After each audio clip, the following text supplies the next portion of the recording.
అందరికీ నమస్కారం అండి. తెలుగు స్టోరీ బుక్ ఛానల్కి స్వాగతం. ఈరోజు నేను మీకు వినిపించబోతున్న కథ గరిమెళ్ళ సరస్వతి గారు రచించిన జగన్నాథం భార్య. కథను చివరి వరకు వినండి. నచ్చితే లైక్ చేయండి. కొత్తగా మన ఛానల్ని చూస్తున్నట్లయితే కనుక సబ్స్క్రైబ్ చేసుకోవడం అస్సలు మర్చిపోవద్దు. మరొక కథలోకి వెళ్ళిపోదామా? నువ్వెన్నైనా చెప్పు బావా, నా అభిప్రాయం మారదు. నేను మాత్రం చదువుకున్న పిల్లని చేసుకోను అన్నాడు జగన్నాథం. ఇదెక్కడి విడ్డూరమోయ్, అందరూ భార్య డిగ్రీ ఉన్నదై ఉండాలని, అవసరమైతే ఉద్యోగం కూడా చేయాలని కోరుకుంటున్నారు కదా. నీకు ఈ అమ్మమ్మ భావాలేమిటోయ్ అని బావమరిది ప్రసాద్ నవ్వసాగాడు. నా సంపాదనతో నా సంసారం సుఖంగా బ్రతకొచ్చు బావా. అంచేత నా పెళ్ళాం ఉద్యోగం చేయవలసిన అవసరం లేదు. చదువు తక్కువైన పిల్లయితే అణకువగా విధేయతగా ఉంటుంది. నువ్వెంత అంటే నువ్వెంత అనే చదువుకున్న పిల్లతో నేను సంసారం చేయలేను అన్నాడు జగన్నాథం. ప్రసాద్ ఆశ్చర్యంగా, మీ అక్క గ్రాడ్యుయేట్ కదా, మేం సుఖంగా లేమా అన్నాడు. అందరూ మా అక్కలాగా నెమ్మదిగా ఉంటారని గ్యారెంటీ ఏముంది అన్నాడు జగన్నాథం. ఉండరని మాత్రం గ్యారెంటీ ఏముంది అని ఎదురు ప్రశ్న వేశాడు ప్రసాద్. బావ మాటలకు ఒళ్ళు మండినా జవాబివ్వలేక మౌనంగా ఉండిపోయాడు జగన్నాథం. చూడు జగ్గు, చదువుకున్న పిల్ల నెమ్మదిగా ఉండొచ్చు, చదువుకోని పిల్ల పెడసరంగానూ ఉండొచ్చు. చదువులోని ఎక్కువ తక్కువల్ని బట్టి స్వభావం నిర్ణయం చేయలేము. అదీగాక భార్య అణిగిమణిగి ఉండాలని కోరుకోవడం అసందర్భము, అనుచితమును.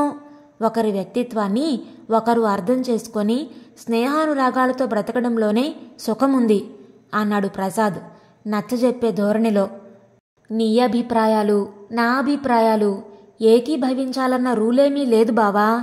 నాకు మాత్రం 8వ క్లాస్ చదివిన పిల్లైనా చాలు, పిల్ల మాత్రం అందంగా ఉండాలి అంతే అనేసి జోళ్లు తొడుక్కొని వీధిలోకి వెళ్ళిపోయాడు జగన్నాథం. ఇలాగుందోయ్ వీడి వరస అని నుదురు కొట్టుకున్నారు తండ్రి ప్రకాశరావు గారు. వీడేమో BE ఫస్ట్ క్లాసులో పాస్ అయి ఉద్యోగం వెలగబెడుతున్నాడు. BA MA చదివిన పిల్లల్ని ఇస్తామని సంబంధాలు వస్తున్నాయి. ఈ రోజుల్లో ఆడపిల్లల్ని కూడా మంచి సంబంధం వస్తుందన్న ఆశతోనో, కాకపోతే ఉద్యోగం చేస్తుందన్న ఉద్దేశంతోనో బాగా చదివిస్తున్నారు కదా. వీడికి అసలు అంత తక్కువగా చదువుకున్న పిల్ల దొరుకుతుందా అని నా అనుమానం అన్నారాయన అల్లుడితో. మీ అభిప్రాయం ఏమిటి అని అడిగాడు ప్రసాద్. మాకేమో చదువుకున్న పిల్లని చేయడం ఇష్టమే. మా కోడలు BA పాస్ అయిందని చెప్పుకోవడం మాకు మాత్రం ముచ్చట కాదు. కానీ వీడి పిడివాదం ఇలాగుంది కదా, ఇష్టం లేని పెళ్ళి ఎలా చేయగలం అంది జగన్నాథం తల్లి నిస్పృహతో. నలుగురితో కలివిడిగా తిరగడం కానీ, ఇతర పుస్తకాలు చదివే అలవాటు కానీ లేని జగన్నాథానికి ప్రపంచ జ్ఞానం తక్కువనే చెప్పాలి. చదువుకునే రోజుల్లో తన రూమ్మేట్ కమలాకారంతో మాత్రం బాగా కలిసిపోయాడు. తనకంటే ఏడాది పెద్దయిన కమలాకారాన్ని గురువుగా భావించేవాడు. చదువు పూర్తయిన కొద్ది కాలానికే కమలాకారానికి హైదరాబాదులో మంచి ఉద్యోగం కలిసొచ్చింది. ఉద్యోగంలో చేరిన సంవత్సరానికి BA పాస్ అయిన రమతో వైభవంగా వివాహం జరిగింది. పెళ్లికి వెళ్లిన జగన్నాథం రమ కమలాకారానికి సరైన జోడీ అనుకున్నాడు. కొంతకాలం తర్వాత ఏదో ఇంటర్వ్యూ కోసం హైదరాబాదు వెళ్లిన జగన్నాథం కమలాకరం ఇంట్లోనే బస చేశాడు. అతనక్కడ ఉన్న 4 రోజుల్లో రమ ఒక్కసారి మాత్రం కనబడి పలకరించింది. సభలని, పార్టీలని ఎక్కడికో అక్కడికి వెళ్ళిపోతూ ఉండేది. కమలాకరానికి, జగన్నాథానికి కావలసిన వాటిని వంట మనిషి, పనికుర్రవాడు చూసేవారు. కమలాకరంలో పూర్వపు ఉత్సాహం కూడా కనపడలేదు. షికారుకు వెళ్ళినప్పుడు ఆ మాటే అన్నాడు అతనితో. కమలాకరం చాలాసేపు దూరాలకు చూస్తూ ఉండిపోయాడు. నువ్వు మాత్రం చదువుకున్న పిల్లని చేసుకోకు జగ్గు అన్నాడు హఠాత్తుగా. మా ఆవిడ్ని చూస్తున్నావు కదా, ఒక్క క్షణం ఇంటి పట్టునుండదు. క్లబ్బులు కని, షాపింగ్ అని ఏదో నెపంతో తిరుగుతూనే ఉంటుంది. నా అవసరాలు చూడదు. ఏమైనా అంటే నా మీద అధికారం చలాయించి నన్ను బానిసలాగా చూడ్డానికి ప్రయత్నించకండి అంటూ పోట్లాటకొస్తుంది. బాబో పాపో పుడితే కొంత మనశ్శాంతి ఏర్పడుతుందనుకుంటే ఇప్పటి నుంచి పిల్లలు వద్దంటుంది. వంటవాళ్ళు పనివాళ్ళు ఉన్నా ఇంటికి రాగానే భార్య పలకరించాలని, కాఫీ అయినా ఇవ్వాలని ఆశించడం తప్పు కాదు కదా. ఇప్పుడిక ఎంత విచారించినా లాభమేముంది? అందుకేరా జగ్గు, నువ్వు హై స్కూల్ చదువు దాటని పిల్లని చేసుకో, నీ చెప్పు చేతుల్లో ఉండి నిన్ను సుఖపెడుతుంది అన్నాడు కమలాకరం. పెళ్లి గురించి కానీ తన కాబోయే భార్య గురించి కానీ ఏ విధమైన అభిప్రాయము లేని జగన్నాథం మనసులో కమలాకరం మాటలు గాఢంగా నాటుకుపోయాయి. ఒక్క వ్యక్తిని కానీ ఒక్క సంసారాన్ని కానీ చూసి ఒక అభిప్రాయానికి నిర్ణయానికి రావడం సమంజసం కాదని అతను అనుకోలేకపోయాడు. తనకెంతో ఆప్తుడైన కమలాకరం చెప్పినట్లు తాను తక్కువ చదువుకున్న పిల్లనే చేసుకోవాలనుకున్నాడు. జగన్నాథం ఉద్దేశాలకు అనుకూలమైన సంబంధం ఉందని, పెళ్లికూతురు తండ్రి బ్యాంకులో ఆఫీసర్గా పనిచేస్తున్నారని ఉత్తరం రాశాడు ప్రసాద్. మంచి రోజు చూసుకొని పెళ్లికూతురు కమల తండ్రి రాఘవరావు గారు వెళ్ళి ప్రకాశరావు గారిని, భార్యను పెళ్లి చూపులకు రమ్మని ఆహ్వానించారు. ముందుగానే జాతకాలు ఫోటోలు చూసుకున్నారు. అన్నీ కుదిరాయి. తండ్రి రాసిన ఉత్తరం చూసుకొని జగన్నాథం సెలవు పెట్టొచ్చాడు. అందరూ కలిసి కమలం చూడ్డానికి వెళ్లారు. కమల అందం చూసి జగన్నాథం కళ్ళు తిప్పుకోలేకపోయాడు. చదువు బొత్తిగా తక్కువని కించగా ఉన్నా కమల చక్కదనం, వినయం చూసి ముచ్చట పడ్డారు జగన్నాథం తల్లిదండ్రులు. మా పెద్దమ్మాయిలిద్దరూ బిఏ పాస్ అయ్యారండి. దీనికే చదువు మీద ఆసక్తి లేక 8వ క్లాస్తోనే ఆపేసింది.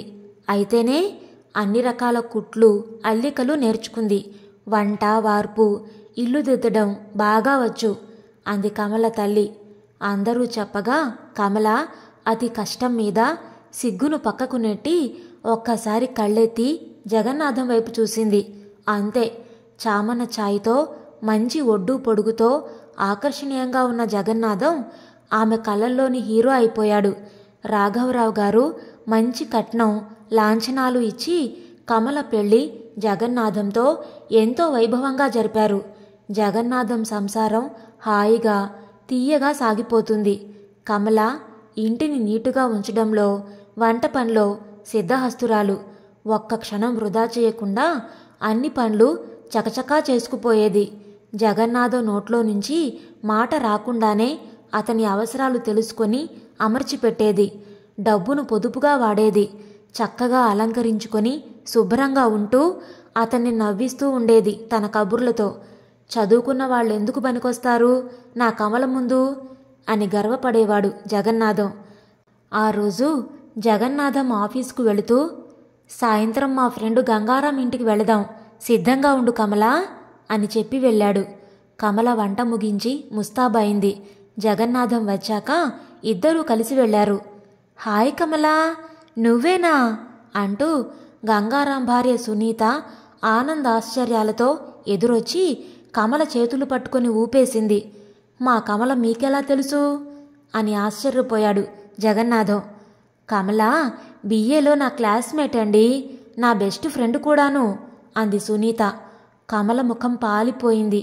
ఏదో అనబోయిన జగన్నాథం ఎందుకో ఊరికే ఉండిపోయాడు. తన భార్య 8వ క్లాస్ మాత్రమే చదివిందని చెప్పాడే, ఎందుకబ్బా అని లోలోన ఆశ్చర్యపోయాడు గంగారాం. అందరూ లోపలికి వెళ్ళి కూర్చున్నారు. కొంచెంసేపు కబుర్లు సాగాయి. సునీత అందరికీ కాఫీ ఫలహారాలు తెచ్చిచ్చింది. చదువుకునే రోజుల్లో గలగలా నవ్వుతూ గుక్కకు 1000 కబుర్లు చెప్పే కమల ముభావంగా పరాగ్గా ఉన్నట్లు గమనించింది సునీత.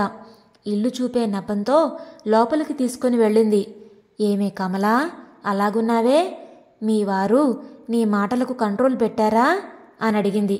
అబ్బే అదేం లేదే, ఇక్కడికొచ్చే ముందే తలనొప్పి మొదలైంది, కానీ మీరెదురు చూస్తూ ఉంటారు కదా అని వచ్చేశాం అంది కమల తడబాటుగా. సునీతకి ఆ జవాబు సంతృప్తినివ్వలేదు. కానీ ఆమె మరి రెట్టించలేదు. కమలకు బొట్టు పెట్టి తాంబూలమిచ్చింది. మా ఇంటికి ఒకసారి రావే సునీత అంది కమల వెళ్లే ముందు సునీత చెయ్యి ఆప్యాయంగా నొక్కుతూ. నిశ్శబ్దంగా నడుస్తున్న భర్తను చూస్తూ ఏదో తెలియని భయంతో వణికిపోయింది కమల. ఎప్పటిలాగా పక్కన నడుస్తూ కబుర్లు చెప్పగల ధైర్యం లేకపోయింది. మౌనంగా ఇల్లు చేరారు. కమల ఆమె తల్లిదండ్రులు మోసగించారన్న కోపంతో అవమానంతో దహించుకుపోతున్న జగన్నాథం కమల లోపలికి రాగానే ఎడాపెడా కొట్టాడు. "నువ్వొక నటివి, మోసగత్తివి" అని తిట్టాడు. "ఏమండి, నాలో గాని నా ప్రవర్తనలో గాని ఏమైనా లోపం చూశారా?" అని జాలిగా ఏడుస్తూ అడుగుతున్న కమలను చూస్తుంటే అతని మనసు మరింత మండిపోయింది. "నన్నెందుకింత మోసం చేశారు? చదువుకున్న పిల్ల వద్దని నేను బావతో ముందే చెప్పానే. అతను మీ వాళ్లతో చెప్పలేదా?" అని అరిచాడు కోపంగా. "మీ బావ చెప్పారు. కుజదోషం ఉండడం వల్ల నాకు సంబంధం కుదరడం కష్టమైంది. మనిద్దరి జాతకాలు నప్పాయి. అన్ని విధాలా అనుకూలమైన సంబంధం వదులుకోలేక మా వాళ్ళు అలాగ చెప్పారు. ఆ సంగతి మీ బావకు ముందే తెలుసు" అంది బెక్కుతూ. "అయితే మా బావ మీరు కలిసి ఆడిన నాటకం అన్నమాట. ఛీ!" అని చీత్కారం చేసి పడగ్గదిలోకి వెళ్ళిపోయాడు. ఆ రాత్రి ఇద్దరికీ భోజనాలు లేవు. కమల వెక్కి వెక్కి ఏడుస్తూ హాల్లో ఉన్న సోఫాలో పడుకుండిపోయింది. రాత్రంతా నిద్ర పట్టక అశాంతిగా దొర్లిన జగన్నాథం వీధి తలుపు బాదుతున్న చప్పుడు విని ఉలిక్కిపళ్ళేచాడు. అప్పటికే ఎండ బాగా వచ్చేసింది. విసుక్కుంటూ లేచి వెళ్ళి తలుపు తీశాడు. పాలవాడు, పనిమనిషి నిలబడి ఉన్నారు. తలుపు తీయగానే పనిమనిషి తిన్నగా పెరట్లోకి వెళ్ళిపోయింది. జగన్నాథం విసుక్కుంటూ పాలు పోయించుకున్నాడు. వంటింట్లోకి వెళుతూ హాల్లో సోఫాలో ముడుచుకొని పడుకొని ఉన్న కమలం చూశాడు. హలక సాగిస్తోంది కాబోలు. పుట్టింటికి పంపిస్తే తెలిసొస్తుంది కోపంగా అనుకుంటూ దగ్గరికి వెళ్ళి "కమలా, కమలా" అని పిలిచాడు. "నన్ను కొట్టకండి, క్షమించండి" అని కలవరిస్తూ ఒత్తిగిలిన కమల సోఫాలో నుంచి పడిపోయింది. జగన్నాథానికి కంగారు పుట్టి ఒళ్ళు ముట్టుకొని చూశాడు. ఆమె ఒళ్ళు జ్వరంతో పేలిపోతుంది. జగన్నాథానికి మతిపోయినంత పనైంది. పని మనిషిని కేకేశాడు. ఆమె సాయంతో కమలను మంచం మీద పడుకోబెట్టాడు. ఆదరాబాదరాగా ముఖం కడుక్కొని డాక్టర్ దగ్గరకు పరిగెత్తాడు. డాక్టర్ వచ్చి కమలకు ఇంజెక్షన్ ఇచ్చి మాత్రలు రాసిచ్చి వాడమని, కంగారేం లేదని చెప్పి వెళ్ళాడు. కమలకు సపర్యలు చేస్తూ రాత్రింబవళ్ళు కమల మంచం పక్కనే ఉండిపోయాడు జగన్నాథం. తను ఆమెను దారుణంగా కొట్టడం వల్లనే ఆమె జ్వరం పడిందనుకున్నాడు. ఆమె కలవరింతలు వింటూ ఆమె మనసును గాయపరిచినందుకు పశ్చాత్తాపంతో కృంగిపోయాడు. తన జీవితంలోకి వెలుగులాగా వచ్చిన కమల తనకు అందిస్తున్న సుఖ సంతోషాలు ఎనలేనివి. ఉన్నత విద్యే ఆమెనంత సంస్కారం, మంచితనం, మూర్తీభవించిన యువతిగాను, అన్నిట్లో నేర్పరిగాను తీర్చిదిద్దిందేమో. బావన్నట్లు చదువుని బట్టి స్వభావ నిర్ణయం చేయడం పొరపాటు. తన కమల బిఏ అనుకుంటూ ఉంటే ఇప్పుడెంత గర్వంగా, తృప్తిగా, సంతోషంగా ఉంది. కానీ కమల తన అవివేకాన్ని, మూర్ఖత్వాన్ని క్షమిస్తుందా? పూర్వంలాగా తామిద్దరూ హాయిగా ఉంటారా అని ఆలోచిస్తూ కమలకు పూర్తిగా తెలివి వచ్చే వరకు జగన్నాథం క్షణమొక యుగంగా గడిపాడు. కమల కళ్ళు తెరిచి భర్త వైపు చూసింది. కమలను అక్కున చేర్చుకోవాలని, క్షమాపణ కోరుకోవాలని, ఎన్నో తీయటి కబుర్లు చెప్పాలని అనుకున్న జగన్నాథం ఆమె కళ్ళల్లోకి చూడలేక తల తిప్పుకొని కిటికీలో నుంచి దూరానికి చూస్తూ ఉండిపోయాడు. భర్తకు తన మీద కోపం పోలేదని, అందుకే తన వైపు చూడడం లేదని అనుకుంది కమల.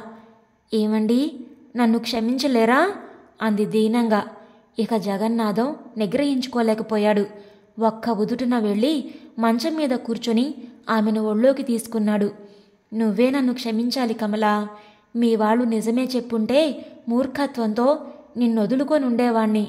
నీకు డిగ్రీ ఉన్నందుకు నాకిప్పుడెంతో గర్వంగా, సంతోషంగా ఉంది కమలా" అన్నాడు జగన్నాథం ఆమెను ఆప్యాయంగా నిమురుతూ. మనసులోని ఆవేదనంతా పటాపంచలై మాటలకందని ఆనందంతో నిండిపోగా భర్త పరిష్వంగంలో కరిగిపోయింది కమల. ఇదండి ఈరోజు కథ. మీకు నచ్చిందా? నచ్చితే లైక్ చేయండి, షేర్ చేయండి. అలాగే మీ విలువైన అభిప్రాయాలను కామెంట్స్లో తప్పకుండా తెలియచేయండి. ఇంత మంచి కథను మనకు అందించిన గరిమెళ్ల సరస్వతి గారికి మనందరి తరపు నుంచి ధన్యవాదాలు తెలియచేసుకుంటున్నానండి.